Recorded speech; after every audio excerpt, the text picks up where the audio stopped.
네, 이제 세 번째 세션 시작하도록 하겠습니다. 저희가 이제 직전에 이제 살펴본 그 학습 내용들을 통해서 저희가 이제 표본을 만들어낸다고 하는 것, 그리고 이제 그 표본의 그 추출과 그 표본의 어떤 통계량을 구하는 과정에서 체계적으로 일어날 수 있는 바이어스에 대해서 저희가 이제 공부를 했죠. 결국은 저희가 그 잊으면 안 되는 가장 큰 그림은 표본을 통해서 저희가 알고 싶어 하는 우리의 기본적인 그 목표는 모집단의 특성을 갖다가 저희가 알아내기 위한 어떤 그러한 목적을 가지고서 저희가 표본을 뽑아낸 거거든요. 그래서 결국은 모집단으로부터 멀어지게 할 수 있는 어떠한 표본상의 어떤 편차가 없도록, 바이어스가 없도록 저희가 유의를 해야 되는 것이 표본을 구성해서 이제 저희가 어떤 스터디를 하면서 유의해야 되는 내용이다라고 하는 것을 저희가 이제 공부를 한 것입니다. 그렇게 이제 저희가 이제 큰 방향성을 가지고 있는 상태에서 저희가 이제 이번 그 마지막 세션은 이제 표본 분포와 중심 극한 정리라고 하는 그런 개념을 배우게 될 거예요. 그래서 표본이면 표본이지 표본의 분포는 또 뭐야? 라고 생각하실 수가 있어요. 결국은 이제 표본의 분포라고 하는 개념에 대해서 저희가 이제 좀 먼저 학습을 한 다음에, 그리고 이제 실제 저희가 표본을 만들어서 어떤 추정을 하는 것에 어떤 의미 내지는 어떤 그것을 통해서 저희가 그 표본이 가져다 주는 메시지를 신뢰할 수 있는 어떤 나름의 이유에 대한 것을 이제 한번 생각해 보겠습니다.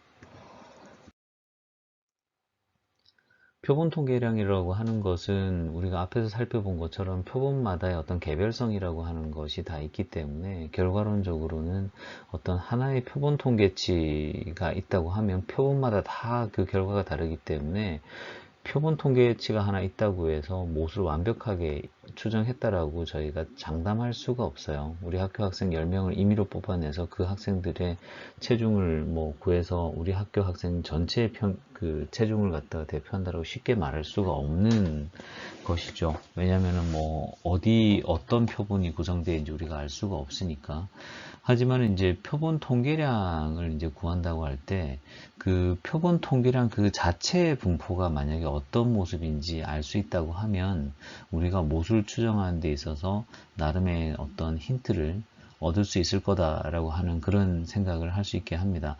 예컨대 표본을 뽑아내고 그 표본으로부터 얻어지는 평균이나 뭐 확률이나 혹은 뭐 분산이나 이런 값들이 이제 구해진다고 하게 되면 그 표본의 통계량으로부터 저희가 표본의 분포를 이해할 수가 있고, 그 표본의 분포를 통해서 내가 지금 손에 쥐고 있는 이 표본 통계량이라고 하는 것이 모집단의 못을 얼마나 잘 추정하는 녀석인지를 읽어낼 수 있다는 것이죠. 그래서 이 부분이 이제 좀 쉽게 캐치가 되지 않겠습니다만, 이 부분에 대해서 이제 제가 이번 세션을 통해서 조금 이야기를 드릴 수 있도록 해볼게요.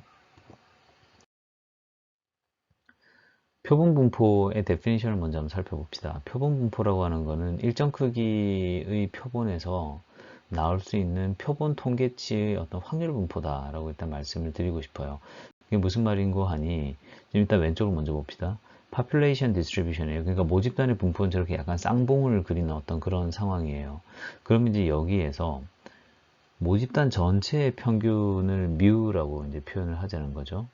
뮤라고 표현을 한다 그러면은, 예를 들어서 여기 이제 그림에서는 총 5개의 이제 그 동그라미가 쳐져 있는 X들이 보일 텐데, 결국 이제 샘플을 갖다가 저렇게 추제한 거예요. 그럼 이제 그 샘플로부터 나오게 되는 어떤 표본의 평균이라는 게 있겠죠. 그것이 바로 지금 오른쪽에 있는 X 바로 표시되어 있는 그 표본의 이제 평균 값이에요.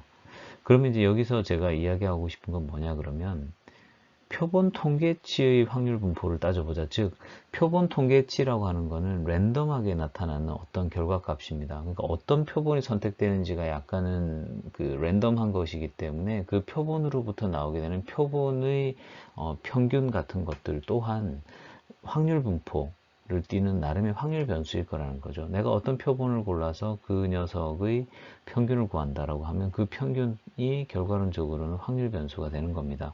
마찬가지로 그 샘플이 랜덤하게 이제 선택이 될 거기 때문에 그 표본들로부터 선택되는 뭐 표준 편차 같은 것도, 표본의 표준 편차 같은 것들도 사실은 이제 확률 변수가 되는 거죠.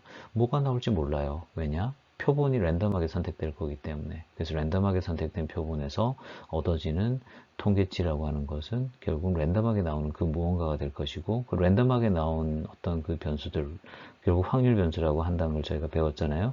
그럼 그 확률 변수가 과연 어떤 모습을 띠는지에 대해서 생각해 보게 된다고 하면, 결국은 이제 우리가 그 확률 변수를 통해서 모 집단의 어떤 모수를 추정하는 데 있어서 나름의 힌트를 얻을 수 있을 거라는 거죠.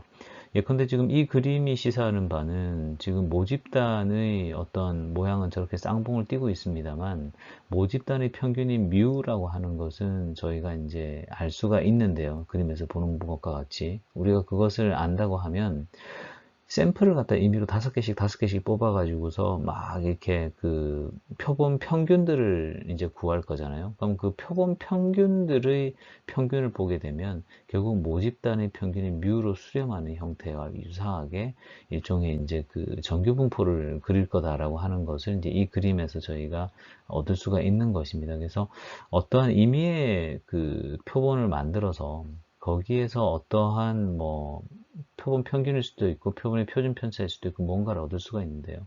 이 녀석이 결국은 모집단의 평균이나 뭐 모집단의 어떤 그 모수를 말하자면은 정규 분포 하에서 나타내주는 어떤 그러한 결과값일 거다라고 하는 걸 알 수가 있어요. 그래서 이것이 이제 결국 말로만 설명드리면 좀 다소 어려운 면이 있기 때문에 결국 이제 제가 나중에 뒤에 예로서 보여드리겠습니다만, 일단 현재까지는 표본 분포다라고 할 때에는 결국은 표본 통계의 어떤 확률 분포, 그러니까 내가 얻어내는 표본 통계라고 하는 통계치라고 하는 것이 결과론적으로 확률 변수이기 때문에 그 확률 변수의 분포가 어떻게 될 것인지에 대해서 이제 이야기를 한다라고 하게 되면 그때 이제 표본 분포라고 하는 그런 말을 쓴다라고 이제 이해를 하면 좋을 것 같습니다.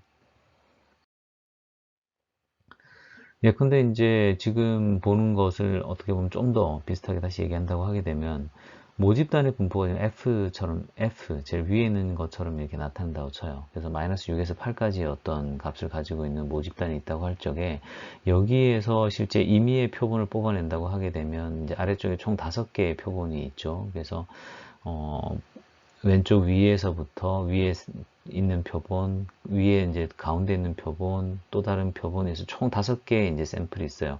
그 5개의 샘플로부터 각각의 그 표본 평균의 X바를 갖다가 뽑아낸다고 쳐요. 그럼 그 X바들로부터 구성되는 그 표본 평균의 분포가 오른쪽에 있는 이제 벨 커브가 된다라고 하는 거를 이제 보여드리는 것이죠. 그래서 이제 이번 시간에 말씀드린 내용에 이제 가장 그 키가 되는 이야기가 바로 이제 센트럴 리밋 디어럼이에요. 그래서 중심 극한 정리라고 우리말로 직역을 하는데요. 그러니까 센트럴 리밋 디어럼이라고 할 때는 이게 뭐 어디에 중심에 뭐 극한 값이 있고 이런 의미를 이제 그대로 받아들인다기보다 굉장히 중요한 어떤 극한 값의 정리를 이야기하는 것인데, 그러니까 센트럴 중요하다는 얘기고요. 리밋 그러니까 이제 극한 값을 취한다고 할 적에 거기에서부터 얻어지는 어떤 극한치가 결국은 이야기하는 어떤 정리라고 하는 겁니다. 무슨 말이냐 그러면 결국은 이제 표본의 어떤 평균을 구해 와서 그 표본 평균의 분포를 갖다 다시 뽑아보게 되면 그 값으로부터 이제 얻어지는 어떤 그 분포는 결국 정규 분포의 특성을 갖는 거란 겁니다. 그게 무슨 말인가 하니 거꾸로 생각해 보면 내가 손에 들고 있는 어떤 표본 평균이 하나 있다라고 하게 되면 이 표본 평균이라고 하는 거는 사실 가상의 수많은 표본들, 실제로 이제 그렇게 샘플링 되지 않았지만 실제 가능했었던 많은 표본의 경우의 수가 있을 거잖아요. 그럼 그 표본들 각각의 이제 가상의 표본들로부터 얻어지는 어떤 표본 평균들이 잔뜩 존재할 건데 그 표본 평균들의 분포가 사실 정규 분포를 띠는 것이다라고 하는 것이고, 결국 이제 그러한 가운데서 일종의 극한값이 이제 극한이라고 하는 개념이 들어간 거예요. 그러니까 무한히 많이 존재할 수 있는 어떤 선택지들 중에서 내가 하나 고른 표본이 있는 거라는 거죠. 그래서 예를 들어서 10,000명 중에 100명을 고를 수 있는 경우의 수가 있다고 하면 그 100개를 고른 것들 중에서 제가 골라낸 어떤 그 표본이 있고, 그 표본에서 사실은 얻어낸 단 하나의 샘플이 결국 내가 손에 들고 있는 그 표본 평균인 것이라는 거죠. 그래서 그 표본 평균이라고 하는 것도 따지고 보면 내가 손에 들고 있지 않지만 존재 가능했었던 수많은 어떤 그 표본들 중에서 얻어지는 표본 평균들의 분포가 정규 분포를 띠는데, 그 정규 분포 중에 하나를 제가 지금 손에 들고 있다라고 하는 그런 이야기를 하는 것이 결국 센트럴 리밋 티어럼이에요. 그래서 결국 모집단의 평균 뮤와 표준 편차 시그마 표본 크기 n이라고 할 적에 표본 평균이 만약에 존재한다라고 하게 되면, 그러면 표본 평균의 분산이라고 하는 것은 결국은 그 n분의 시그마 스퀘어로 나타난다는 것입니다. 결국은 표본 크기가 굉장히 커지게 되면 표본 평균의 분산이 점점 작아지는 것을 우리가 알 수가 있는데요. 결국은 모집단의 숫자가 만약에 크기가 있다고 한다면 모집단을 더 잘 반영하기 위해서는 표본의 크기가 크면 클수록 그 모집단의 성격을 잘 반영할 거예요. 그래서 결과론적으로 우리가 뽑아낸 어떤 표본 평균이 있다고 할 적에 그 표본 평균들의 어떤 분산이라고 하는 거는 그 표본의 사이즈가 크면 클수록 그 개별 표본으로부터 얻어지는 평균의 편차가 적게 나타날 거다라고 하는 걸 알 수가 있어요. 뭐 굉장히 극단적인 경우에 우리가 100명의 평균을 알고 있어요. 근데 샘플이 99명이에요. 그럼 존재할 수 있는 표본의 개수는 사실은 100개가 있는 거잖아요. 그러면 그 99명으로 구성되어 있는 그 평균 값이라고 한다는 것이 편차가 나봤자 얼마나 나겠습니까? 사실은 그 모집단의 평균으로부터 크게 어웨이 되지 않을 거라고요. 결국은 어떤 그러한 개념을 담고 있는 것이 센트럴 리밋 티어럼이에요. 결국은 이 표본의 크기가 커짐에 따라서 내 손에 들고 있는 이 표본의 평균값이 실제 모집단의 평균값으로부터 어웨이 될 가능성이 점점 더 작다라고 이야기하는 것이 바로 센트럴 리밋 티어럼을 통해서 이제 우리가 얻을 수 있는 것입니다. 그래서 결국 표본 크기가 크면 더 높은 정밀도를 띠게 된다라고 하는 이제 그러한 관점이 녹아 있는 것이기 때문에 결국은 큰 표본일수록 모집단의 어떤 성격을 더 잘 반영할 것이다라고 하는 것을 우리가 알 수가 있죠. 실제 이제 좀 그 구두로 말씀드린 내용들이 많기 때문에 이것을 이제 그 물리학자가 이제 만들어 놓은 일종의 그 비주얼라이즈 된 샘플을 통해 가지고서 이제 캐치를 하게 되면 지금 제가 드리는 중심극한 정리가 어떤 얘기인지 좀 더 쉽게 와닿을 것 같아서 제가 이제 인터넷에서 비슷한 예를 제가 하나 가지고 왔습니다. 한번 보시도록 하죠. 지금 이제 두 번째 보면 센트럴 리밋 디어럼이라고 한 게 보여요. 이걸 클릭을 한번 해보면 결국은 이런 식인 거예요. 위쪽에 이제 draw라고 한 게 볼까요? draw라고 하는 거는 이제 저 그 긴 선 중에서 임의 포인트를 한 4개를 갖다 뽑아가지고서 이제 고르는 거예요. 그러면 이제 실제 그 4개의 평균이라고 하는 게 존재할 거잖아요. 그럼 그 평균이 이제 존재하게 되면 이게 이제 일종의 표본 평균이 되는데요. 이 표본 평균이라고 하는 것들이 사실은 이제 굉장히 무한히 많이 선택될 수 있는 그 경우들 중에 하나였던 거잖아요. 그럼 이제 그 값들로부터 이제 에버리지를 뽑아가지고서 그 표본 평균들이 과연 어떤 분포를 그리는지를 보여주는 것이 지금 이 여러분들이 보고 있는 이 예가 되겠습니다. 보시는 바와 같이 이제 임의의 포인트 4군데를 뽑아서 중심을 찾아서 그 에버리지를 갖다가 지금 계속 표본으로 쌓고 있는데요. 이것이 이제 처음에는 이리저리 막 퍼져 있다가 가면 갈수록 점점 더 그 정규 분포에 가까운 모습을 띠는 것을 알 수 있어요. 좀 더 이제 속도를 올려서 빨리 한번 진행을 해 볼게요. 4개씩 뽑아서 그 평균만 모아서 계속 쌓는 겁니다. 가면 갈수록 벨커브가 가까운 모습을 보이죠. 결과론적으로 우리가 손에 들고 있는 어떤 표본이라고 하는 거는 사실 이제 임의로 선택된 내 점의 중심에 있는 무언가잖아요. 그렇기 때문에 분명히 그 모집단이라고 할 수 있는, 그러니까 저 드로우 라인에서는 사실 딱 가운데 포인트가 될 텐데요. 거기서부터 이제 편차가 발생할 수밖에 없다는 것은 결국은 이제 표본을 뽑아내게 되면 피할 수 없는 어떤 그 현실입니다. 근데 이제 그러한 것을 감안하더라도 결국은 우리가 손에 쥐고 있는 단 하나의 그 표본 평균이라고 하는 것은 결국 아래쪽에 있는 분포를 보는 것과 같이 결과론적으로는 어떠한 그 확률 변수로서 정규 분포를 띠는 그 무언가 중에 그 하나의 값을 우리가 손에 쥐고 있다라고 하는 것을 인식을 해야 된다라고 하는 것이 지금 이 중심극한 정리 예시를 통해서 우리가 얻을 수 있는 거죠. 그래서 이러한 어떤 그 내용을 담고 있는 것이 중심극한 정리를 통해서 이제 우리가 얻을 수 있는 예이고요. 만약에 샘플 사이즈가 컸다 그러면은 이제 지금처럼 이렇게 큰 편차를 보이지 않고 전체적으로 좀 중앙으로 좀 더 모여 있는 그런 모습을 띄었을 거예요. 좀 더 극단적인 예를 보여드리겠습니다. 샘플 사이즈를 좀 제가 작게 잡았으니까 링크를 PDF 상에 이제 두니까 그걸 통해서 한번 직접 접속해서 한번 확인해 보시는 것도 좋을 것 같습니다.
앞에서 이제 살펴봤던 것은 이제 결국 유니폼 디스트리뷰션, 그러니까 드로우 되는 라인이 결국 딱 하나 있는 상태에서 랜덤하게 떨어지는 그 상황을 이제 가정했었는데요.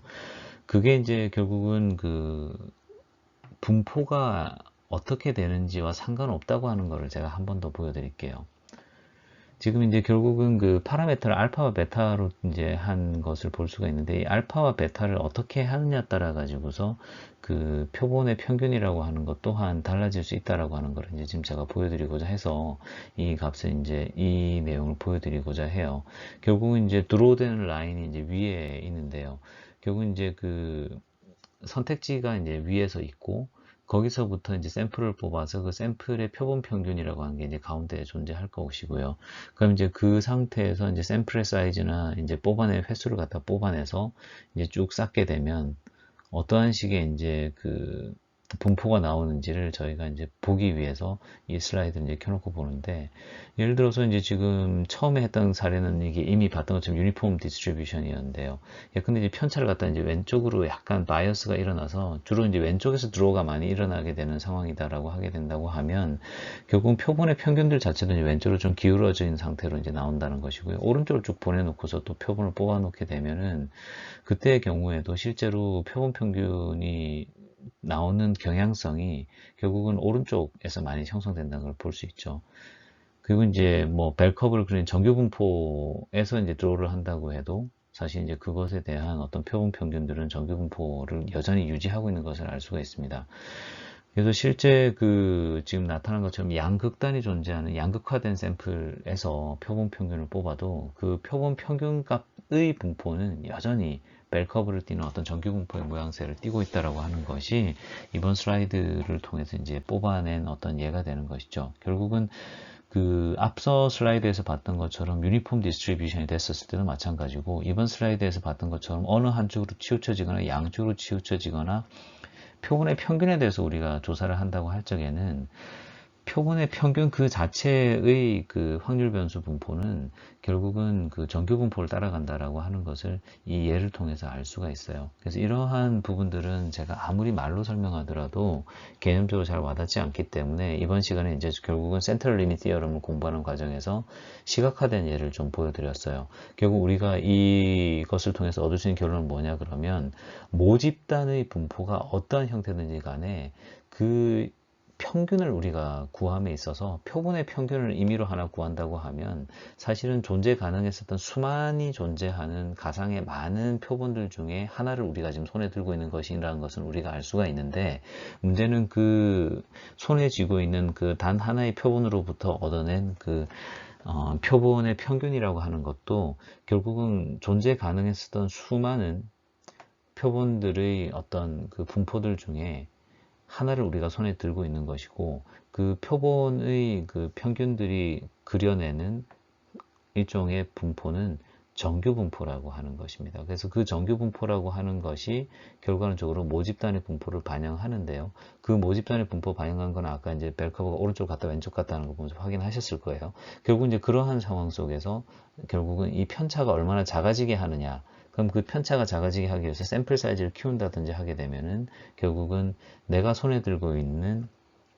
표본의 평균이 모집단의 평균으로부터 멀어질 가능성이 굉장히 적다. 결국은 샘플을 조사하여서 모집단을 바라본다고 하는 것은 이 중심극한 정리가 성립하기 때문이다라고 하는 것을 이제 역으로도 알 수 있어요. 결국 표본이 충분히 크다라고 한다면 우리가 모집단을 전수조사하지 않아도 적절히 크다고 하면 어차피 무슨 샘플이든지 간에 그 샘플로부터 얻어낸 표본 평균은 결국은 정규 분포를 그릴 것이고, 그 정규 분포 안에서 표본의 크기가 크면 클수록 그 편차가 작아진다라고 하는 걸 우리가 알고 있으니까 결과론적으로는 모집단의 평균으로부터 멀지 않은 어떠한 결과를 내가 손에 들고 있다라고 확신할 수 있게 되는 것을 바로 중심극한 정리가 보여주는 것입니다.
그래서 표본 평균의 어떤 그 표본 분포에 대한 이야기를 이제 하다 보니까 이게 이제 표본이 자꾸 이제 헷갈릴 수가 있는데, 결국 이제 모집단의 평균이 있고 모집단의 표준 편차가 이제 존재한다고 할 적에 어떤 임의의 표본이 이제 존재한다라고 하면 그 임의의 표본에 대해서 우리가 형성할 수 있는 기대값은 기본적으로는 모집단의 평균이에요.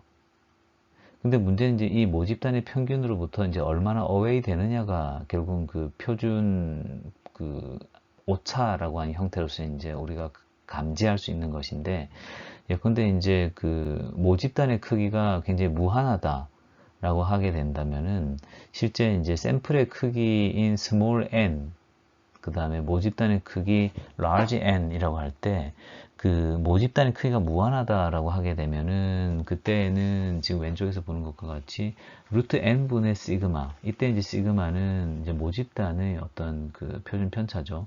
그래서 이제 거기서부터 이제 사실은 저희가 이제 표본의 어떤 표준 오차라고 하는 걸 갖다 얻을 수 있다라고 하는 것이고, 만약에 이 모집단의 크기가 이제 좀 약간 유한하다, 그러니까 large n으로 유한하다라고 하게 된다고 하게 되면, 그때에는 결국 이제 오른쪽에 이제 텀이 하나 더 붙죠. 루트 large n분의 1분의 large n분의 small n 으로써 이제 결국은 저희가 이제 그 표본 평균이 얼마나 실제 이제 어웨이된 형태를 띌 것이냐라고 하는 것을 알 수가 있습니다. 결국은 모집단의 크기가 굉장히 커지게 된다고 하게 되면은 유한 모집단의 오른쪽에 있는 루트 텀 있죠. large n 분의 1 라지 n-1분의 라지 n-n이 결국 1로 이제 가게 되니까 이제 무한 모집단하고 이제 유사한 형태가 될 것이다 라고 하는 걸 알 수가 있고, 그 다음에 이제 실제 그 표본 크기가 이제 굉장히 커지게 되면, 그러면 이제 small n이 굉장히 커지게 되면, 결국 생각해 볼 수 있는 거는 그 시그마 x 바가 굉장히 이제 작아질 거다라고 하는 걸 알 수가 있죠. 그래서 모집단의 어떤 표준 편차가 존재하는 어떤 모집단이 있다고 할 적에 내 표본이 얼마나 그 모집단 평균으로부터 떨어져 있는지를 생각해 보게 되면, 결국 굉장히 스프레드 아웃 되어 있는 모집단에서는 표본을 뽑아내면 동일한 표본이라고 하더라도 모집단 자체가 좀 이렇게 편차가 큰 모집단이라고 한다면 그 샘플의 편차도 굉장히 클 것이다 라고 하는 것을 우리가 알 수가 있고요.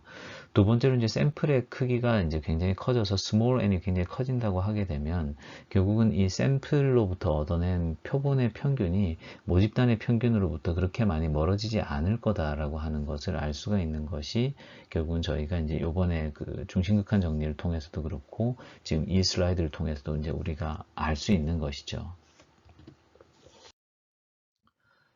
근데 이제 저희가 좀 헷갈리면 안 되는 게 표준 편차하고 표준 오차는 좀 다른 얘기예요. 표준 편차 그럴 때는 이제 결국은 저희가 이제 그 모집단의 표준 편차가 있다고 할 적에 그 전체 이제 개체들을 갖다 쭉 뽑아가지고서 저희가 이 데이터들이 얼마나 그 평균으로부터 좀 넓게 분포하는지를 갖다가 읽어내는 것이 사실 이제 스탠다드 디비에이션, 표준 편차의 이야기고요. 표준 오차라고 이야기할 때 스탠다드 에러라고 할 때는 이 에러가 무슨 얘기냐 그러면 위에는 이제 편차, 디비에이션 얼마나 이제 디비에이트 되어 있는지를 이제 이야기하는 거예요. 그러니까 모집단에 있는 데이터들이 얼마나 이제 스프레드 아웃 되어 있는지 이제 그것을 이야기하는 거고, 표본 편차 그럴 때 이제 표본 안에서 표본의 평균으로부터 이 개별 표본 값들이 얼마나 또 스프레드 아웃 되어 있는지를 보여주는 반면에 표준 오차 이럴 때는 얘가 얼마나 결국은 내가 알고 있는 그 true 값으로부터 떨어지는지를 내가 보여주는 게 표준 오차예요. 결국은 표본에서 얻어낸 어떤 표본의 평균하고 모집단의 평균하고가 얼마나 떨어지는지를 보여주는 것이 결국 표준 오차인 것입니다. 그래서 결국은 그 모집단으로부터 얼마나 어웨이 되어 있는지를 이야기하는 것이 결국은 표준 오차의 개념이기 때문에 대부분의 경우는 사실은 우리가 표본 하나밖에 없단 말이에요. 그럼 이제 표본 하나밖에 없는 이 상태에서 결국은 표본의 어떤 표준 편차를 저희가 이제 계산할 수 있잖아요. 스탠다드 디비에이션을 얻어내게 되잖아요. 그럼 그걸 이용해서 실제 이제 그 모집단으로부터 얼마나 내가 떨어져 있을까를 이제 계산해내는 과정에서 이 표준 오차라고 하는 개념을 써요. 그래서 다음 시간에 이제 저희가 그 배우는 표본 오차라고 하는 거는 결국 이 표준 오차라고 하는 것을 이용해서 저희가 이제 그 얼마나 그 실제 얻어내고자 하는 값으로부터 떨어질 수 있는지를 갖다 이제 보여주는 하나의 이제 척도가 된다 이렇게 말씀드릴 수가 있겠습니다. 교과서 예제를 한번 이제 들여다본다고 하게 되면 이제 슈퍼월드는 50명의 손님이 있어요. 50명의 손님을 대상으로 이제 표본을 계산해서 이 사람들이 각각 얼마씩 계산했나 보니까 평균은 34,200원이고 표준 편차는 이제 15,360원이에요. 그러니까 모집단의 평균은 과연 어떻게 될까? 모르죠. 기본적으로 하루에 손님이 1,000명이 아닌지 10,000명이 아닌지 어떻게 알아요? 단지 내가 아는 거는 50명이 이제 결제 내역을 안다는 거예요. 그리고 그나마도 얘네들 되게 편차가 커요. 그럼 이때 이제 모집단의 평균은 어떻게 되냐라고 하게 되면 기본적으로 내가 할 수 있는 이야기 베스트는 표본의 평균하고 아마 전체 손님의 그 평균하고 거의 같지 않겠습니까?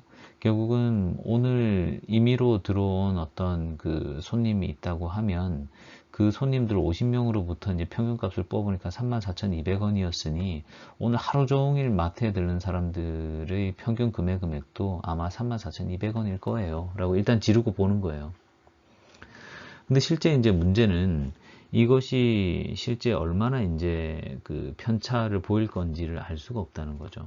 즉 표본 평균하고 실제 이제 모수의 그 평균값하고 이제 얼마나 떨어져 있는지를 알 수가 없는데, 결국 이제 표준 오차라고 하는 개념은 결국은 모 평균과 표본 평균의 어떤 그 거리에 대한 표준 편차 개념이거든요. 그래서 시그마 X라고 하는 건 오른쪽에 보시는 것과 같이 샘플 50명을 통해서 얻어낸 어떤 그 표준 편차가 스탠더드 데비에이션이 15,360명이었어요. 그리고 샘플의 크기가 50명이었기 때문에 루트 50으로 이걸 나눠줘요. 그러면 2172가 나온단 말이죠. 그러면은 결국은 일단 내가 이제 할 수 있는 얘기는 결국은 그 표본으로부터 얻어낸 34,200원을 내가 오늘 이제 하루 종일 마트를 들른 사람들의 평균 결제 금액하고 같을 거다라고 나는 본다. 라고 이제 일단 이야기를 할 수 있는 것이고, 두 번째는 이제 모평균과 표본평균 간에 이제 편차가 당연히 있을 수밖에 없죠. 내가 오늘 하루 종일 그 마트에 들른 사람 전부를 다 조사한 건 아니기 때문에. 하지만 이제 실제 나타날 수 있는 그 편차의 크기가 얼마간 측정 가능한데, 그 편차라고 하는 거는 시그마 X, 즉 2172원 플러스 마이너스 2172원의 표준 오차를 보일 것 같습니다 정도로 이야기를 할 수 있다라고 하는 것이 결국은 저희가 이제 이 샘플을 통해서 얻어낸 모집단에 대한 어떤 나의 추정인 것이죠. 네, 이번엔 이제 표본 평균이 아니라 이제 표본 비율에 대한 이야기를 한번 해볼게요.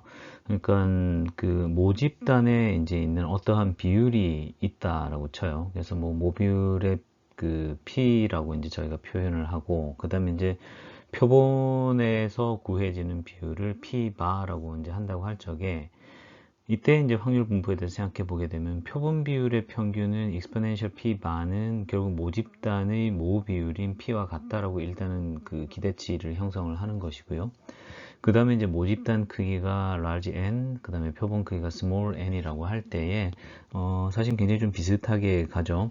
그래서 그 표본 비율 p 바의 표준 편차가 이제 표준 오차가 되는 것입니다. 그래서 실제 이제 저희들이 그 유한 모집단일 때, 그러니까 모집단의 숫자인 그 large n이 그 식별 가능한 값일 때, 결국은 그 표준 오차는 어떻게 구하냐 그러면 시그마 p 바는 루트에 n분의 p 곱하기 1-p, 여기 이제 기본 그 적인 이제 일종의 그 표준 오차 값이 되는 거고요. 그 다음에 이제 그 샘플 사이즈하고 모집단 사이즈를 가지고 이제 조정을 해주는 거죠. 루트 n분의 n-1분의 n-small n 이렇게 이제 가는 것으로서 유한 모집단일 때의 어떤 그 표본 비율을 저희가 이제 추정하는 과정에서 발생할 수 있는 표준 오차를 이렇게 이제 저희가 구할 수가 있고요.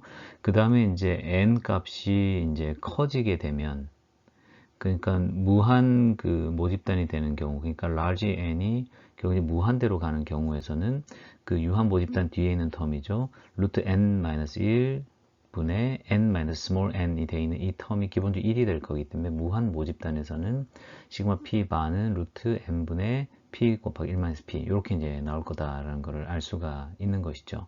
그래서 이제 이러한 그 임플리케이션을 가지고서 이제 저희가 이제 생각을 해볼 수가 있는 거고요. 실제 이제 그 모 비율, 표본 비율 이런 것이 이제 약간은 좀 개념이 잘 안 와닿을 수가 있어서 예제를 통해서 들여다보면 좀 더 이해하기가 쉽습니다. 일단 한번 마셔보면 두 명 중에 한 명은 다시 마신다는 미네르바 워터라고 하는 뭐 광천수가 있다고 칩시다. 그 실제 이제 데이터를 봤더니 100명 중에서 65명이 실제 재구매를 한 걸로 나타났어요. 즉, 그 재구매 의사율의 평균은 65%, 그 다음에 표준 오차의 경우에는 0.0477인 정규 분포를 그릴 것이다 라고 하는 것을 저희가 이제 알 수가 있는데요. 그럼 이때 이제 재구매율이 50% 이상의 확률이 어떻게 될까를 이제 생각을 해보자 라고 하는 문제는 받아든 겁니다. 기본적으로 표준 오차가 0.0477, 즉 4.77%가 나오는 것을 어떻게 할 수 있냐 그러면은 우리 우리가 앞선 슬라이드에서 봤던 것처럼 표준 오차를 구하는 시그마 p 바라고 하는 녀석이 루트의 n에다가 p에다가 1-p를 곱한 녀석이었잖아요. 그래서 실제 이제 샘플 사이즈가 100명이었으니까 n은 스몰 n은 100이 되는 거고, 그 다음에 이제 모집단의 그 평균 그 모 비율의 어떤 이제 추정치를 저희가 찾아가는 과정에서 p 값을 구해 보니까 샘플에서 구한 게 이제 스몰 p가 65%가 나왔단 말이죠. 그래서 이제 그걸 이용해서 값을 구해 보게 되면 지금 보는 것과 같은 형태의 어떤 식이 구해진다라고 하는 걸 알 수가 있고, 이때 이제 재구매율이 50% 이상일 확률이 어떻게 될까라고 하는 걸 이제 찾아보려고 하면 결국은 이제 이 표준 정규 분포화 시켜가지고서 가는 그런 과정이 필요할 것이다라는 것을 저희가 짐작할 수가 있죠. 그러면 이제 저희가 이제 모수 P의 추정치는 65%라는 걸 저희가 알아요. 100명 중에서 65명이 이제 미네르바 워터를 다시 사 마시겠다고 했으니까. 그리고 이제 50명 이상, 그러니까 뭐 둘 중 하나는 뭐 미네르바 워터를 다시 선택합니다 라고 이제 이야기를 하고 싶은 거니까, 그럼 실제로 확률 분포를 이걸 정규 분포화 시켜 가지고서 실제 0.5%, 0.5 미만, 그러니까 50% 미만만 선택될 걸로 보는 그 확률이 얼마나 되는지를 따져보자는 얘기죠.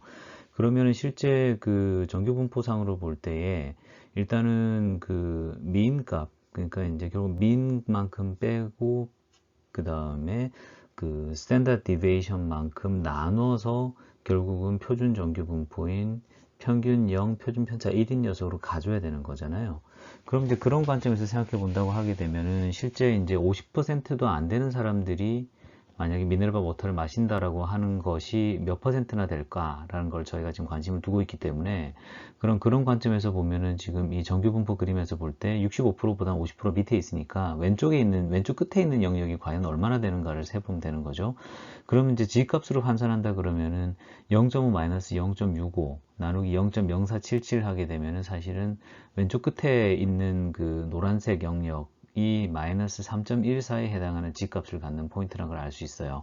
그럼 이것을 정규분포 테이블 상으로 볼 때 3.14보다 큰 녀석이 얼마나 될 것인가에 대해서 저희가 결국은 알아보면 되는 거였으니까, 결국은 뭐 그 표준 정규분포 테이블 상으로 보면 뭐 99.9% 이렇게 나와요. 그러니까 결과론적으로는 면적으로 따질 때는 뭐 0.0008 정도밖에 안 나오는 거죠. 그러니까 뭐 거의 뭐 절대 다수가 사실은 이 50% 이상의 영역에 속하는 거라는 걸 알 수가 있고, 그렇기 때문에 둘 중 하나가 선택하는 미네르바 워터라고 하는 것의 주장이 사실 전혀 허위 주장인 거는 아닌 거죠. 오히려 그것이 아니다 라고 이야기하기가 더 어려운 상황이다라는 것을 저희가 알 수가 있습니다.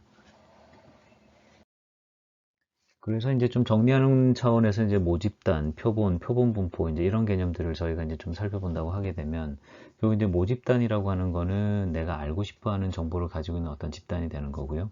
표본이라고 하는 거는 모집단 전체를 만날 수가 없으니까 거기에서 이제 부분 집합을 구성해서 저희가 그 부분 집합을 대상으로 조사를 하는 겁니다. 그리고 이제 표본 분포라고 하는 것은 결국은 표본을 우리가 만약에 하나만 구성하는 게 아니라 이렇게도 만나보고 저렇게도 만나보고 이래가지고 표본을 굉장히 많이 만약에 뽑아냈다고 하게 되면 다수의 어떤 그 표본으로부터 얻을 수 있는 정보, 정확히는 그 표본의 크기가 같은 표본들로부터 이제 얻을 수 있는 정보가 이제 결국은 표본의 분포라는 것인데, 왜냐하면 표본으로부터 얻어지는 어떤 그런 평균이나 표준 편차 같은 값들이 확률 분포이기 때문에 결국은 이제 표본 분포라고 하는 말을 쓰는 거예요. 그리고 이제 모집단의 평균이다라고 하게 될 때 모집단 평균은 존재는 하는데 우리가 알 수가 없어요.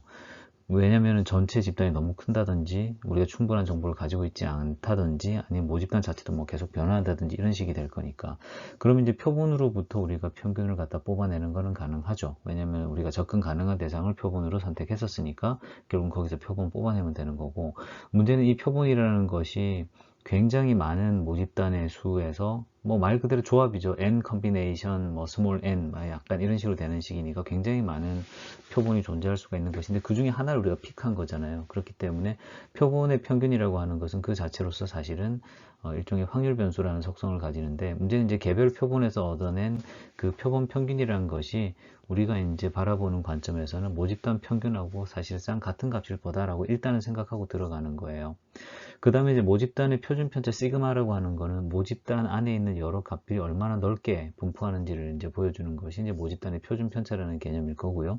표본의 표준 편차라고 하는 건 표본 내에서 뭐 100개를 골랐다 그러면 이제 100개의 그 관측 값들이 있을 거고, 그 샘플들로부터 얻어진 그 값들이 과연 표본의 평균으로부터 얼마나 흩뿌려져 있는지를 이제 측정하는 데 사용되는 게 이제 표준 편차입니다. 그 다음에 우리가 표준 오차라고 하는 개념이 새롭게 들어와서 헷갈리면 안 된다고 말씀드렸는데, 앞서 말씀드린 표준 편차라고 하는 것이 결국은 여러 존재 가능했었던 다수의 표본 평균들 중에 하나만 우리가 손에 쥐고 있는 거거든요. 그래서 결국은 표준 오차라고 하는 것은 존재할 수 있었던 다양한 케이스의 표본 표준 편차들 중에서 이 값들이 어떻게 흩뿌려져 있는지를 측정할 때에 그 흩뿌려진 정도, 즉 표본에 따라 가지고서 그 표본들 간에 존재하는 일종의 그 오차의 정도를 갖다가 이제 저희가 표본 분포로서 표시한다, 이렇게 말씀드릴 수가 있고, 모집단의 평균을 저희가 알 수는 없지만은 표본의 평균을 알 수 있기 때문에 결국 중심극한 정리의 관점에서 보게 되면 결국 내가 구한 표본 평균이라고 하는 것은 정규 분포를 그리는 어떠한 그 확률 변수 중에 하나를 내가 픽한 거다라고 하는 거를 알 수가 있는 것이고, 결과론적으로 그 표준 오차라고 하는 것, 즉 샘플의 크기를 이제 키우게 되면 굉장히 정밀하게 모집단의 평균으로 내가 구한 평균이 수렴할 것이다라고 하는 기대를 가질 수 있다라고 하는 것이 결국은 우리가 이번 그 세션을 통해서 배운 것이다, 이렇게 말씀드릴 수가 있겠습니다. 어떻게 보면 이제 좀 본격적으로 이제 그 통계에 대한 이야기들이 시작이 되는 느낌을 많이 받으시지 않겠나라는 생각을 하게 됩니다. 그래서 그런 관점에서 이제 이번 그 강의를 보셨으면 좋겠고, 오늘 말씀드린 내용들이 사실은 단단한 토대가 되어서 그 다음 내용으로 넘어가야 되는데요. 이 부분이 사실 좀 흔들리게 되면은 그 이후에 들어오는 부분들은 머릿속에 개념으로 잘 와닿지 않고, 그 상태에서 고등학교 때 문제 풀듯이 하게 되면 결국은 이게 암기 과목으로 빠져버리면서 여러분들은 통계에 대한 어떤 인사이트를 얻으실 수가 없으실 거예요. 여기가 약간은, 그래서 오늘 강의가 약간 좀 갈림길이 되는 강의였기 때문에 오늘 말씀드리는 것들을 시각적으로도 제가 표현해 드리고 말로써도 제가 문헌상으로 표현 가능한 방법을 이제 제가 고안해서 여러분들께 말씀을 드렸는데요. 찬찬히 한번 생각을 해 보시고 이 개념을 잘 장착을 하시기 바랍니다. 그래서 만약에 이해가 좀 잘 되지 않고 뭔가 좀 미묘하게 캐치가 되지 않는다 그러면은 사실 좀 질문해 주시면 좋을 것 같고, 내가 일단은 이걸 읽어보니까 대충 알겠고, 내가 슬라이드 보니까 대충 이해했고, 클립 듣고 내가 알았다라고 판단이 되시면 이제는 그 문제를 한번 풀어보세요. 본문 뒤에 붙는 예제들을 풀어가지고서 이거를 약간은 좀 자기 것으로 만드는 과정을 겪으셔야 될 거예요. 그래서 오늘 내용들이 좀 전체적으로 조금 헤비한 느낌도 있습니다만은 이후의 과정에서 좀 중요한, 어떻게 보면 이제 그 통계적인 사고를 함에 있어서 맞닥뜨리는 첫 번째 관문에 가까운 내용들이 오늘 이제 좀 나오고 있습니다. 그래서 이런 부분들에 대해서 좀 세심하게 말씀을 드렸는데 잘 전달되었는지는 모르겠어요. 그래서 한번 시간을 두시고 천천히 생각해 보시기 바라고, 잠시 후 이제 랩업 세션 가지고서 이번 주를 마감하도록 하겠습니다. 수고 많으셨습니다.